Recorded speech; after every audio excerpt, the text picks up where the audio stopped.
On Google, when first looking into the idea of catch-all spaces, I was able to quite quickly determine the judgment towards them, with results of ways to get rid or organise these spaces, why we don't need them, what they can mean, and even the psychology behind them, that they are merely a side effect of those with neurodivergent wiring.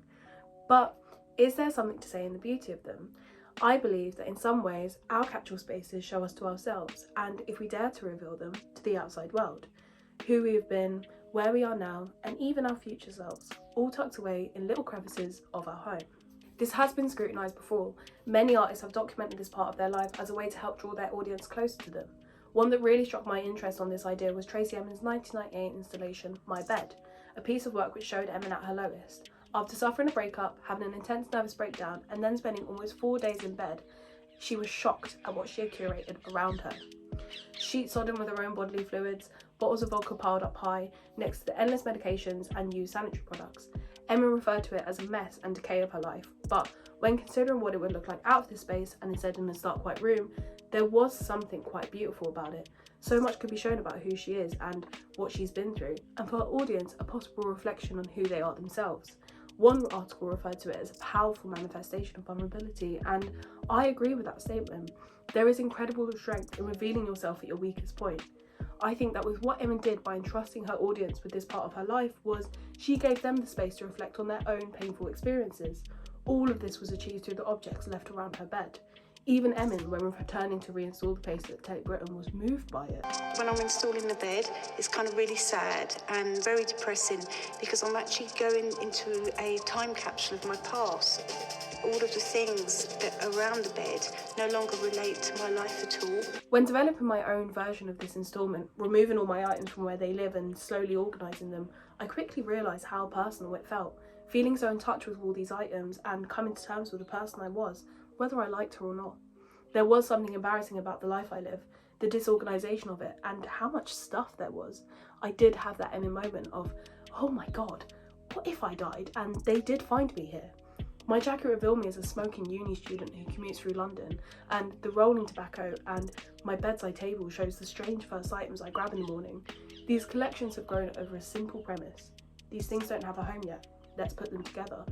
And by doing so, a life can be reflected upon. But it doesn't always have to be our own personal identities. So objects are also capable of revealing the identities of those around us.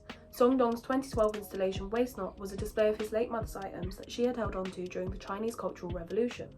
A room filled with empty bottles, toothpaste tubes, plastic bowls, bags, and endless piles of boxes that all these objects were carefully stored away in. His mother held onto all of it as a necessity for survival during a time of social and political turmoil in China. Although this display of belonging showed to some degree the hoarder lifestyle of Song Dong's mother, it was also a time of reflection for him, to look back on the life that she had lived and grieve the loss of her. These objects could bring them closer together and allow him to experience her life and identity once again.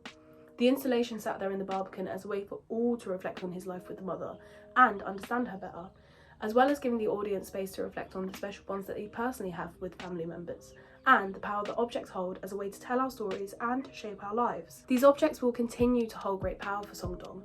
In one interview, he states, I think now my mother passed away already, but I think my mother is never passed away in this world. So I think her life with the object is forever. I think it's still here. In one instance, we can understand the preservation of identity that objects can hold. The only thing between us and death is the immortality of everything we've ever owned. Clutter, catch-all spaces, junk drawers can easily sound like a beautiful display of who we are when we put them into a gallery space, but there is a much more concerning side to it.